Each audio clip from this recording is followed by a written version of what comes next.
नमस्कार साथियों, online platform अपना स्कूल पे आप सभी का हार्दिक स्वागत है और अभिनंदन। आज क्लास 12th का जो हिंदी साहित्य का जो पेपर हुआ बहुत ही शानदार पेपर था और आप सबका पेपर अच्छा गया, इसलिए आप सबको शुभकामनाएं। और मेरे साथ में जुड़े रहे। आज जो हिंदी साहित्य जो 12वीं क्लास का जो पेपर हुआ उसके आंसर की मैंने सभी आंसर बताने जा रहा हूँ आप सबको। मेरे साथ में जुड़े रहे और अपने जो आंसर है उसको जो सही किया या गलत किया उसकी पहचान करें और क्या आपने उत्तर किया है इसके लिए बने रहे मेरे साथ में। पहला एक क्वेश्चन था अपना जो था कि उसमें सूर्यकुंडी नदाने यानी कि धोकर की जाएगा सूरदास की झोपड़ी के पाठ के माध्यम से किसने कहा था? ये कहा था भैरव ने। दूसरा था सूरदास राख में क्या खोज रहा था? सूरदास है वो राख में क्या खोज रहा था? वो था पोट्री, यानी कि उसकी जो धन की जो पोट्री थी वो राख में खोज रहा था। तीसरा है विश्व में किस पेड़ के फूल के सूंघने से बड़े तथ्य का डंक जड़ जाता है? यानी कि जो पेड़ किस पेड़ के जो पत्ते हैं उसको सूंघने से उसका जो डंक है तथ्य का वो जड़ जाता है। वो है बेर के पेड़ के जो है बेर के पत्तों को पेड़ के पत्तों को सूंघने से उसका क्या होता है जो डंक है वो जड़ जाता है। तीसरा अगला क्वेश्चन है पहले का वो है मालवा का जो है मालवा में उसका वार्षिक वर्षा मानी जाती है, यानी कि मालवा है उसमें वार्षिक वर्षा है वो कितनी होती है? वो है 60 इंच। तीसरा है समाचार पत्र जनसत्ता का संपादन उसे सामाजिक सरोकारों में जोड़ने वाले हैं, यानी कि जो समाचार पत्र है वो जनसत्ता का जो संपादन है और उसके जो सामाजिक सरोकार है वो जोड़ने वाले तत्व कौन से, यानी कौन है? वो है प्रकाश जोशी। तीसरा है रीतिकाल के रीति मुक्त या स्वच्छंद काव्य धारा के प्रति कवि कौन है? वो एक गणानंद जी है। गणानंद जी है वो स्वच्छंद और काव्य धारा के जो कवि है प्रतिनिधि करने वाले कवि माने जाते हैं। आपने कौन सा आंसर किया है, कौन सा गलत है, एक बार कंफर्म करें और आप कमेंट बॉक्स में भी बता दें कि आपका आंसर कौन सा गलत हुआ है उसके बारे में। अगला है कीर्तिलता और कीर्ति पताका के रचनाकार कौन है? यानी कि कीर्तिलता और कीर्ति पताका ये दोनों किसकी द्वारा लिखी गई है, किसके द्वारा रचना की गई है इसमें। अगला है भाग्य रेखा और भटकती राख के रचनाकार कौन है? भाग्य रेखा और भटकती राख इन दोनों की जो है वो है भीष्म साहनी। अगला है कल मैंने जाना कि बसंत आया है, यह कैसे कलंट के बारे में किस प्रकार मालूम होता है? पंक्ति में क्या भाव प्रकट होता है? इसमें व्यंग्यात्मकता के भाव है, यानी कि उसने पहले जो क्या बोलते हैं उसमें मौसम है वो बसंत के आने के बारे में, बसंत किस प्रकार आता है कि वो बताता है कि मैं तो जो मेरे कैलेंडर है उसके माध्यम से मुझे पता चलता है कि कल जो बसंत आया उसके बारे में। अगला है ठेले छोड़ लो लोगो कहानी है, उस कहानी के माध्यम से निबंध है उसके लेखक किस प्रकार चोट करता है, यानी कि लेखक ने किस प्रकार उसकी चोट की है? वो है लोक विश्वासों के माध्यम से विश्वासों के नाम से अंधविश्वासों पर की है उसने। अगला है लम्हा विद्यापति के पद में विरहिणी अपने दोनों आंखों को क्यों बंद कर रहती है? यानी कि वीरानी है अपने दोनों आंखों को क्यों बंद करती है? यानी कि पुष्पित जंगल देखने के बारे में, यानी कि उसकी जो आंखें हैं वो पुष्पित जंगल को देख करके आंखें बंद कर रहती है। अगला है 12वां है जिसमें कहानी में वर्तमान में अतीत में जाना कौन सी तकनीकी कहलाती है? यानी कि कहानी है उसका अतीत में जाना क्या कहलाता है? फ्लैशबैक कहलाता है। भारत मुनि के काव्य शास्त्र अनुसार नाटक के हरेक अंक की अवधि कम से कम कितनी होनी चाहिए? वो है 48 मिनट तक, यानी कि भारत मुनि काव्य जो अनुसार है काव्य अनुसार उसके जो नाटक है उसके हरेक अंक अवधि कम से कम कितनी होनी चाहिए? यानी 48 मिनट तो कम से कम होनी चाहिए। आपने कितना किया है एक बार मेरे साथ बड़े रहे और बताएं कि आपने कौन सा किया है। अगला है जो जिसमें जब एक ही खबर का दृश्य जो है वो नई एंकर और दर्शकों के रिपोर्ट के माध्यम से हमको उसको पता चलता है कि सूचनाओं को पहुंचाता है वो किस प्रकार पहुंचाता है? वो है ड्राई एंकर के माध्यम से। क्या इसका ड्राई एंकर। अगला है 15 पहले का 15 है जनसंचार के आधुनिक माध्यमों के सबसे पुराना माध्यम कौन सा है? आधुनिक माध्यमों में सबसे पुराना है समाचार पत्र, यानी कि समाचार पत्र पुराने जमाने में से चला आ रहा है। पुराने जमाने में क्या होता था, लोग राजा महाराजा जो भी पत्र के माध्यम से उसमें लिखते थे एक दूसरे को। अगला दूसरा क्वेश्चन है आपने पहले के जो 15 थे उसको किस प्रकार किया है और कौन सा आंसर गलत है आपके वो मेरे साथ बताते रहे उसके बाद में। अगला है दूसरे का पहला है उसमें मुरली मधु की पंक्तियों के माध्यम से कौन सा गुण बताया गया है? इसमें ये गुण बताया गया है कि माधुर्य गुण है वो बताया गया है इसमें माधुर्य। अगला है दूसरे का दूसरा है जहाँ व्याकरण की दृष्टि से अशुद्ध शब्द का प्रयोग होता हो, यानी कि व्याकरण के माध्यम से अशुद्ध शब्द होता हो, वहाँ होता है श्रुत संस्कृति दोष। क्या होता है? श्रुत संस्कृति दोष होता है वहाँ पे। अगला है प्रत्येक चरण में जगन तगन जगन रगन क्रम में 12 वर्ण विद्यमान होते हैं, वहाँ पे क्या होता है? वंशस्थ। क्या होता है? वंशस्थ। अगला है सभ्य संघ की अंतिम 2 पंक्तियों में क्या होता है? उलारा।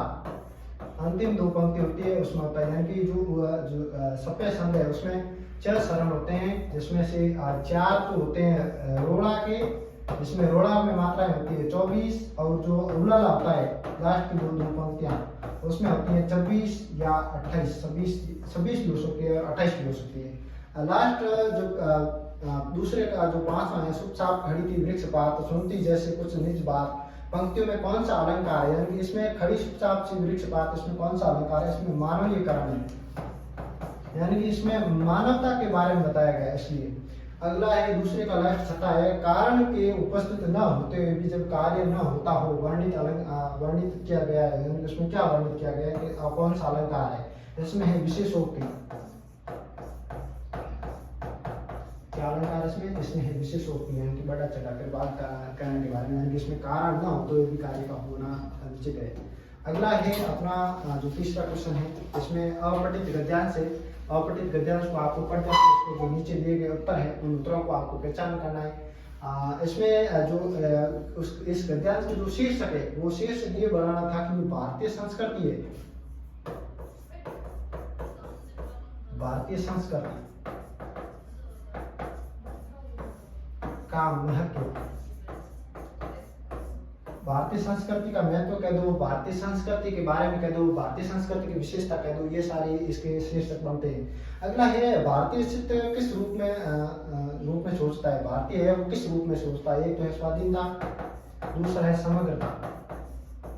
क्या होता है? एक होता है स्वाधीनता, एक होता है समग्रता के बारे में ये भारतीय है वो रूप में चित्त में सोचते हैं। अगला है जो तीसरे का जो तीसरा क्वेश्चन है उसमें गद्यांश पूछा गया हमारी संस्कृति में सबसे महत्वपूर्ण विशेषता क्या है, यानी कि हमारी जो संस्कृति है उसकी विशेषता क्या है, यानी कि इसमें आपको अपठित गद्यांश है इसमें ये सारी बातें दी गई हैं और आपको जो हमारी संस्कृति की जो विशेषताएं वो किस प्रकार है इस पाठ में अपठित गद्यांश में वो सारी बातें आपको खोज कर लिखनी थी।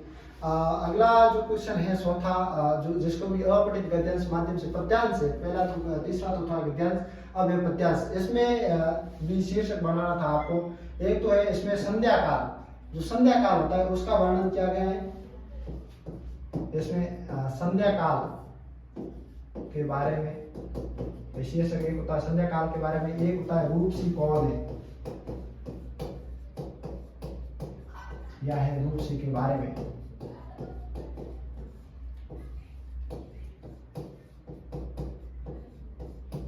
ये सारे शीर्षक बनते हैं इसके।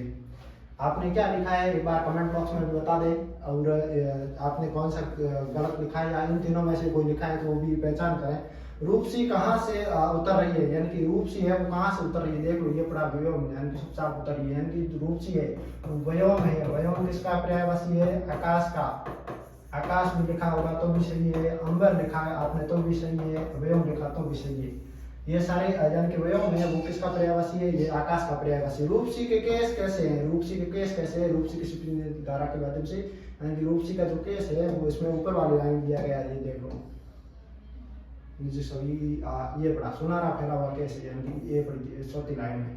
अगला रूपसी की वाणी कैसी है? रूपसी की वाणी है वो मृदुल मृदुल ध्वनि की मान है, यानी कि मृदुल एक तो उसकी मधुर ध्वनि है, एक मृदुल है यानी कि बहुत ही मीठी है, और एक उसकी मौन भी है, यानी कि उसकी जो रूपसी है उसकी भाषा है और उसकी जो केस है और जो उसकी छुपी हुई यानी कि किस प्रकार बताया गया वो सारी बातें। ये सारे क्वेश्चन आपको अभी अगले मेरे जो इस वीडियो के जो लास्ट पेज है उस पर बताया गया है। सारे के सारे क्वेश्चन है उनके आंसर वीडियो के लास्ट में दे रखे हैं मैंने। आपने किस प्रकार आंसर लिखा है उसका पहचान और उसका मिलान अपने साथ मेरे साथ बने रह करके कर सकते हो। ये सारा पेपर आज बहुत ही शानदार पेपर था। आरबीसी की तरफ से बहुत ही शानदार क्वेश्चन पूछे गए थे और एक दो क्वेश्चन वापस रिपीट भी हुए हैं, और मेरे से जो ऑफलाइन पढ़ रहे हैं वो बच्चे मेरे ये सारे क्वेश्चन है मैंने प्री बोर्ड में उनके दिए गए थे, मैंने बहुत ही अच्छे अच्छे क्वेश्चन बना के उनको दिए गए थे।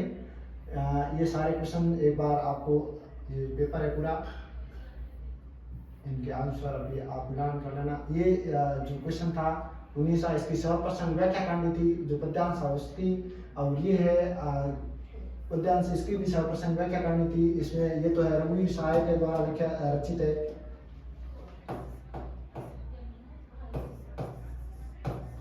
रघुवीर सहाय के द्वारा रचा गया है। और हमारे आपको ये पूरी लाइन लिखी थी हमारे जो हिंदी साहित्य की जो पाठ्य पुस्तक बुक है अंतरा, उसके जो दूसरा भाग है उसके द्वारा रघुवीर सहाय द्वारा रचित जो पाठ है उसे लिया गया। ये सारी पूरी की पूरी लाइन लिखनी थी प्रसंग में, और उसकी जो व्याख्या होती है वो हिंदी में पूरा का पूरा लिखना था। ये होता है विधि ने सकल यानी कि मोर दोड़ा, यानी कि जो जननी है राम चंद्र जी, उसकी माता है, उनके द्वारा जो उनको राम को जगाने के लिए बारे में बताया गया था। वो सारे ये तो तुलसीदास जी के द्वारा रचित है। ये निबंध लिखना था आपको। ये सारे के सारे क्वेश्चन है, उनके आंसर है। आप एक बार स्क्रीनशॉट लेते रहें और जो सारे क्वेश्चन है उनको मिलान करें कि आपने कौन सा उत्तर किस प्रकार लिखा है। और मेरे द्वारा जो बात कही है वो और मेरे द्वारा आंसर बताए गए वो सब आपको अच्छे लगे तो वीडियो अच्छा लगा है तो एक बार क्या करें, मेरे चैनल को सब्सक्राइब करें। और मेरे से जुड़े रहने के लिए जो डिस्क्रिप्शन में जो लिंक दिया गया टेलीग्राम वगैरह का और जो इंस्टाग्राम वगैरह का, वो सारे के सारे इंस्टाग्राम पे भी पर्सनल मैसेज कर सकते हो। मैं ही जवाब देने वाला हूँ आप सबको। और जो भी आपकी समस्या है वो भी आप इंस्टाग्राम के माध्यम से और जो टेलीग्राम है उसके माध्यम से बता सकते हो। आपकी समस्या का पूरा समाधान किया जाएगा और आपका जो भी डाउट है वो उसको भी क्लियर किया जाएगा। आप घबराए नहीं, आप कोई भी समस्या हो उसको कमेंट बॉक्स में भी बता सकते हो। ये सारे के सारे क्वेश्चन थे मैंने करवा दिए और आपका आज का पेपर बहुत ही शानदार गया है। बहुत बहुत आप सबको शुभकामनाएं। रिजल्ट ही बहुत जल्द आने वाला है और बहुत ही बड़ा आपके लिए भी धमाका लेके आ रहे हैं। और ये भी पेपर बहुत ही शानदार था। अगला पेपर यानी कि जो अगले साल 2026 में पेपर होने वाला है वो भी बहुत ही शानदार हो सबका, उसके लिए भी बहुत ही बड़ा धमाका यानी कि अभी 1-2 दिनों में मैं लेकर आ रहा हूँ। आप सब मेरे से बने रहें, अपने छोटे भाई बहनों के लिए बने रहें। थैंक यू, जय हिंद, धन्यवाद।